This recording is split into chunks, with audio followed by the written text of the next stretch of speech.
Vamos a hablar hoy de un tema muy importante para la farmacia veterinaria y es el tema de los antibióticos.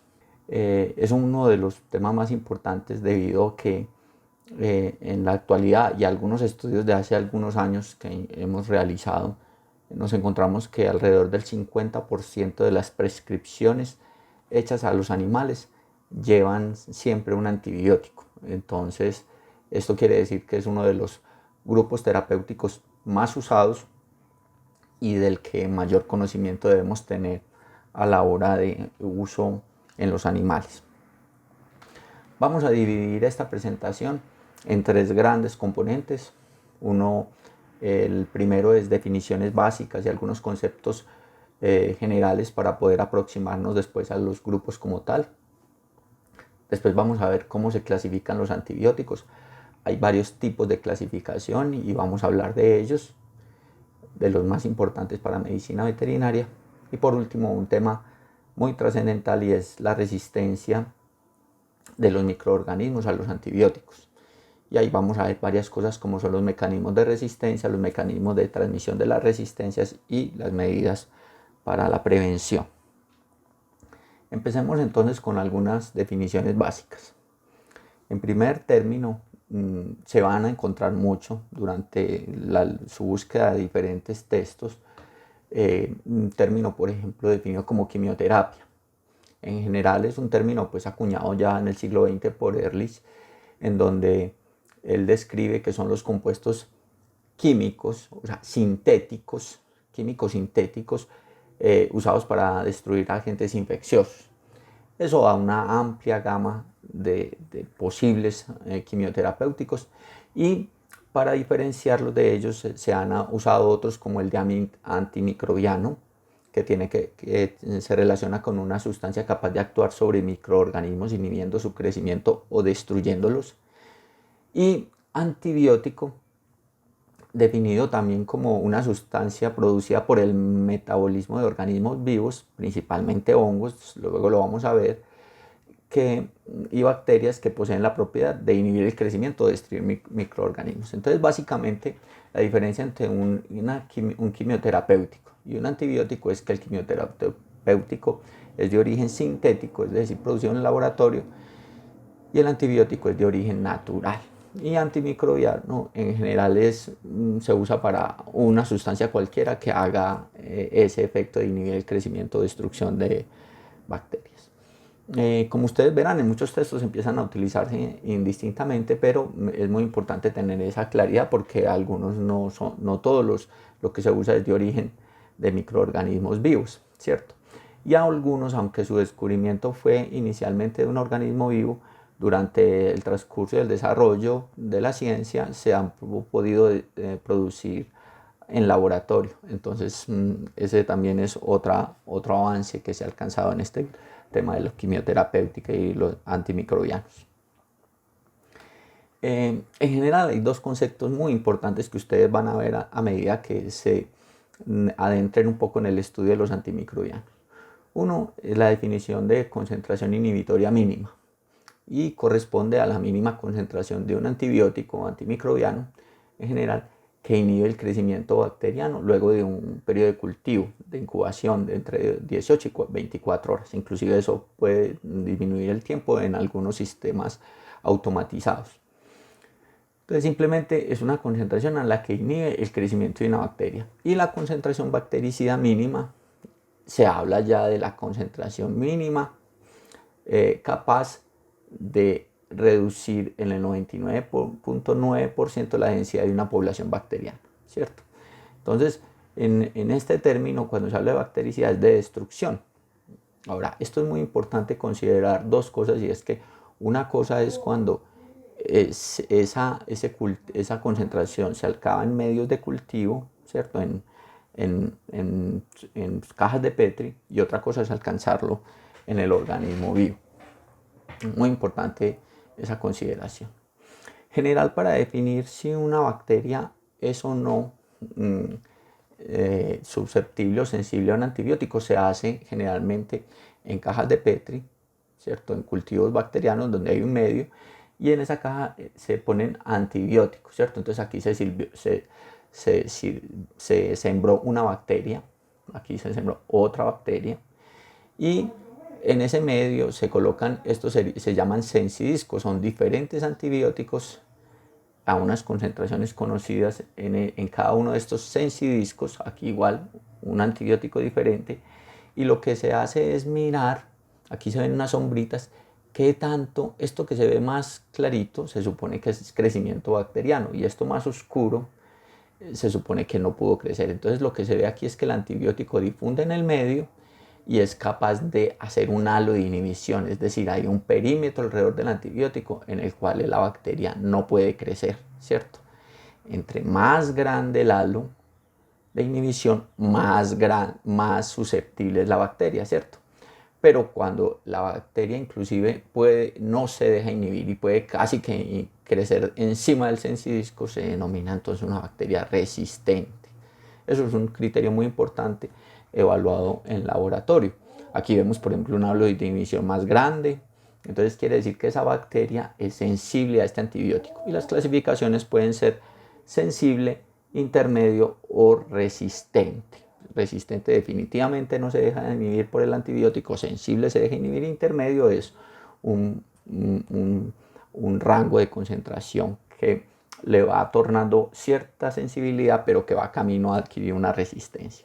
Entonces, como vemos, por ejemplo, en este caso, si estos fueran los mismos antibióticos según el color, esta bacteria tiene mayor cantidad de antibióticos a los cuales es sensible, ¿cierto? Mire, pero a este no es sensible, o sea, este sería resistente, mientras que esta sí es sensible a este, pero es resistente a esto. Eso es las evaluaciones que hacemos en laboratorio a través de los sensidiscos y midiendo los halos de crecimiento bacteriano. Entonces, ahí ya tenemos varias cosas. Uno, que se empieza a relacionar es cuál es el antibiótico. Segundo, cuál es la bacteria. Y tercero es cuál es la interacción que tiene esa bacteria con ese antibiótico. Si puede ser, como les digo, sensible, intermedio, resistente. En general, ustedes van a ver en microbiología muchos tipos de bacterias, pero una clasificación grande que utilizamos para empezar a abordar este tema de los antibióticos es la clasificación Gram, que es una coloración que hacemos en las bacterias y que nos permiten diferenciarlas si son Gram positivas o Gram negativas. ¿Qué se relaciona la coloración Gram? Es que este colorante tiene la posibilidad de unirse a la pared celular que se relaciona con el contenido de aminoglicanos y péptidos. Entonces, cuando ese color se une a estas paredes, mire que esta bacteria tiene muchos más sitios de unión aminoglicanos, entonces la bacteria se tiñe de este color que le llamamos Gram positivo, que es un color morado oscuro, azul. Mientras que la bacteria que tiene poca de esta cantidad de aminoglicanos no se logra teñir o se tiñe muy poco, entonces se denomina Gram negativos. Eso entonces está relacionado con esa clasificación grande que nosotros hacemos de Gram positivos y Gram negativos como uno de los posibles espectros o efectos que tienen los antibióticos sobre esas bacterias. Entonces, eso tenemos una generalidad ahí bien importante para tener esa posibilidad de clasificación. Entonces ahí tenemos ya unas generalidades que nos va a permitir hablar en términos del uso de los antibióticos. Un tema muy importante es entonces ahora cómo se pueden clasificar los antibióticos dependiendo de la forma como los miremos. Entonces los vamos a clasificar dependiendo de su origen. Los vamos a clasificar según la actividad sobre los microorganismos.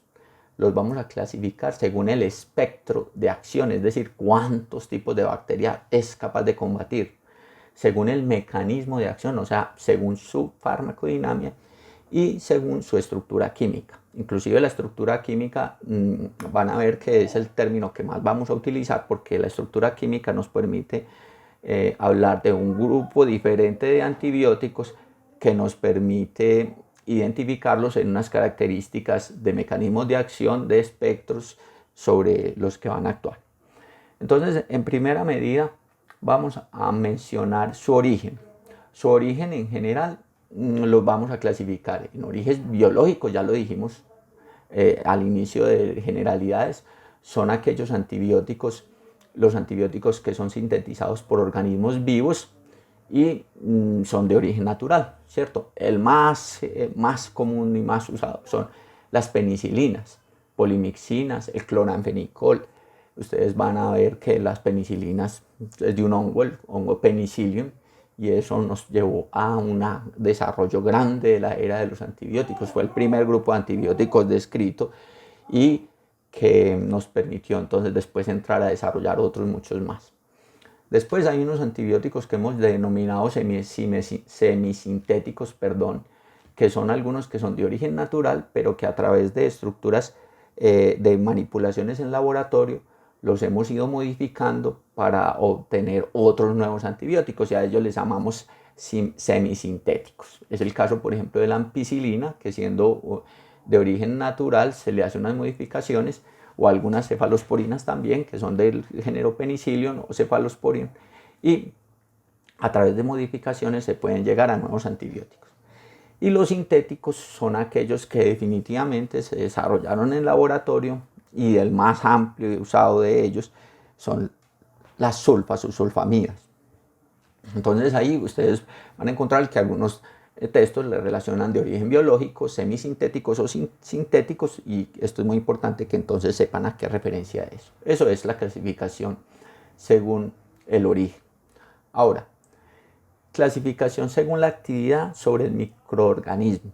O sea, la actividad que tiene un antibiótico sobre una bacteria depende de muchas cosas, tanto de características intrínsecas de la bacteria como del mecanismo de acción de la bacteria, del antibiótico sobre la bacteria.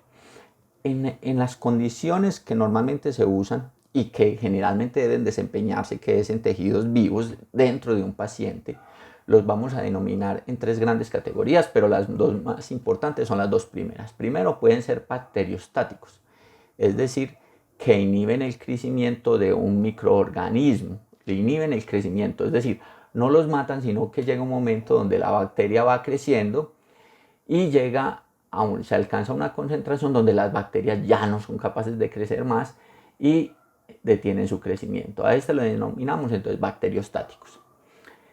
Hay otro tipo de antibióticos que los clasificamos como bactericidas, que son aquellos que matan las bacterias a las concentraciones que se alcanzan en el organismo, generalmente obtenido por lisis, ¿cierto? Por destruirlos y lisarlos. Eso, inclusive algunos se hablan simplemente que estos bactericidas las matan, pero la bacteria queda sin destrucción. Y bacteriolíticos es aquellos que logran lisis. Pero en general lo más importante es aquellos o que no las matan o que las matan, independiente de si lo hacen por lisis o no. Entonces a eso le denominaremos bactericidas, es decir, que matan microorganismos. Entonces a eso vamos a ver que hay unos grupos de antibióticos que en las concentraciones que se alcanzan in vivo tienen más probabilidad de ser o bacteriostáticos, u otros más posibilidad de ser bactericidas. Clasificación según el espectro. El espectro son aquellos que denominamos de estrecho espectro, que son antibióticos o quimioterapéuticos que son activos selectivamente sobre un grupo de bacterias. Por ejemplo, hacia cocos gram negativos, como lo vimos ahora, o gram negativos. Por ejemplo, hay un grupo de antibióticos que denominamos macrólidos y que en general son muy buenos para atacar bacterias gram positivas. Mientras que hay otro grupo de antibióticos que llamamos aminoglucósidos, al cual pertenece la gentamicina, y son muy buenos para atacar gram negativos. Entonces, como ven, cada tipo de antibióticos, cada grupo de antibióticos tiene una posibilidad de espectro más definida. Hay otro grupo de antibióticos que le llamamos de amplio espectro, y es que tienen posibilidades de atacar o bacterias gram positivas o gram negativas, algunas gram positivas o algunas gram negativas. No quiere decir que las ataquen todas, sino algunos. Entonces en eso tenemos algunas familias de penicilinas, de la penicilina vamos a ver algunos grupos, y ahí se desarrollan un grupo grande de ellos. Por ejemplo, de amplio espectro. Ampicilina es una penicilina mejorada que cubre gran parte o cubre algunos gram positivos o algunos gram negativos. Aquí también puede pertenecer, por ejemplo, el grupo de las tetraciclinas. Las tetraciclinas también son de gram positivos, pueden cubrir gram positivas o gram negativas. Pero ustedes verán pues en microbiología que dentro de esa gran clasificación hay muchas diferentes especies. Entonces no es tan fácil como que escojamos un antibiótico de amplio espectro, mata todo y nos olvidamos de lo demás. No, hay que conocer de cada antibiótico cuál de esos gram positivos o cuál de esos gram negativos cada antibiótico es capaz de actuar. En cuanto a la clasificación de los antibióticos según el mecanismo de acción, el mecanismo de acción es general para el grupo farmacológico general, o sea, para la clasificación química. Entonces, hay algunos antibióticos que alteran la síntesis de la pared celular. Los más importantes, el grupo de antibióticos que alteran la pared celular son los betalactámicos, y en betalactámicos están penicilinas y cefalosporinas. Y glicopéptidos, que es un grupo de antibióticos muy pequeño, en general la vancomicina, aunque la vancomicina no la usamos, no se deja prescribir en medicina veterinaria porque se utiliza solo para medicina humana. Entonces hay antibióticos que alteran la síntesis de proteínas, la síntesis de la pared celular, son los betalactámicos. Antibióticos que alteran la membrana citoplasmática, es decir, que pueden destruir a través de diferentes interacciones en la membrana plasmática. Son antibióticos como los detergentes catiónicos, por ejemplo la polimixina, y algunos antifúngicos que actúan sobre los esteroles de la pared de los hongos, por ejemplo la anfotericina y la nistatina. Son antibióticos que en este caso buscan destruir hongos y que funcionan destruyendo la pared, la membrana citoplasmática. Entonces, mecanismo de acción, estamos clasificando según el mecanismo de acción. Hay otro grupo de antibióticos que alteran o inhiben la síntesis de proteínas. Los aminoglucósidos en general alteran la síntesis de proteínas, las alteran. Al alterar la síntesis de proteínas en una unidad 30S, pueden bloquear y destruir, y al alterar la síntesis de proteínas se producen proteínas que son malas para la bacteria y pueden causar el efecto lítico de la bacteria o destrucción. Entonces este grupo de antibióticos, por ejemplo, son antibióticos bactericidas, similar a lo que pasa con los betalactámicos. Pero hay otros grupos que son, por ejemplo, las tetraciclinas, que actúan inhibiendo la síntesis de proteína en la porción 30S del ribosoma bacteriano, en la 30S. Desestabilizan esa unión del RNA transportador al ribosoma y entonces la bacteria no puede producir proteínas. ¿Eso qué hace? Que este grupo de antibióticos sean bacteriostáticos. Lo mismo que los fenicoles. Actúan sobre la unidad 50S, también haciendo lo mismo, bloqueando la síntesis de proteínas. Entonces son bacteriostáticos.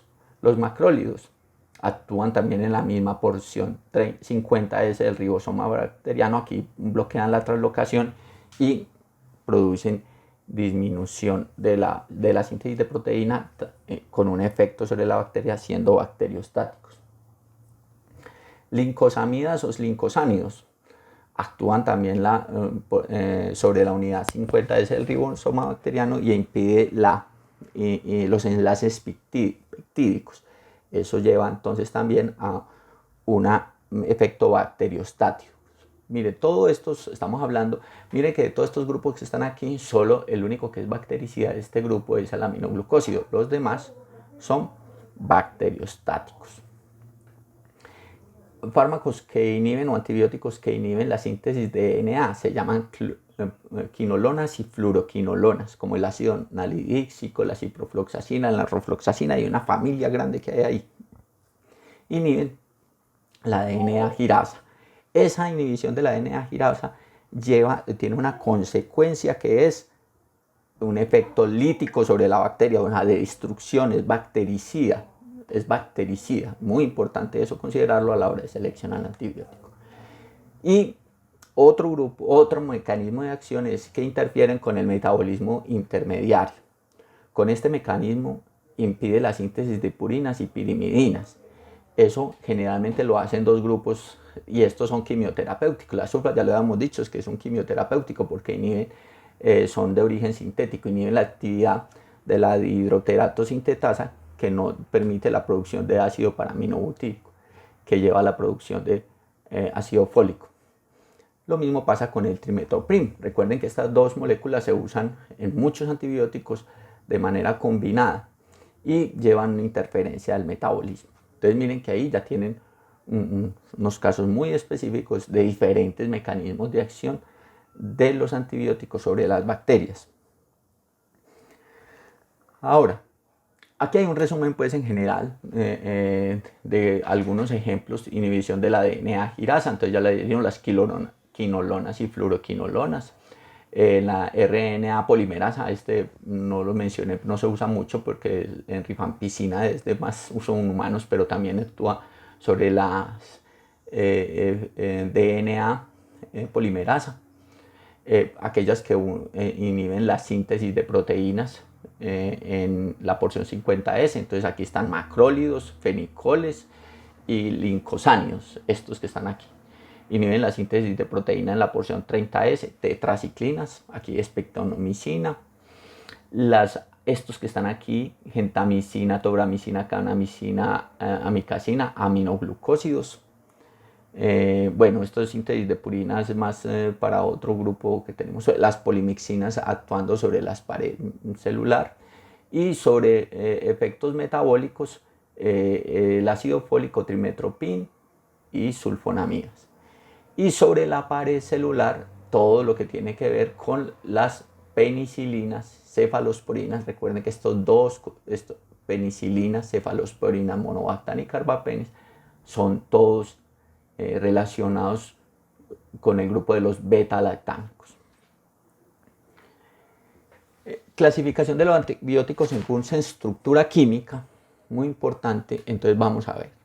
Beta-lactámicos son aquellos pertenecen las penicilinas, cefalosporinas, monobactamos. Aminoglucósidos, streptomicina, gentamicina, tobramicina, netilmicina, canamicina, amicacina y muchos más. Ahí están los más importantes.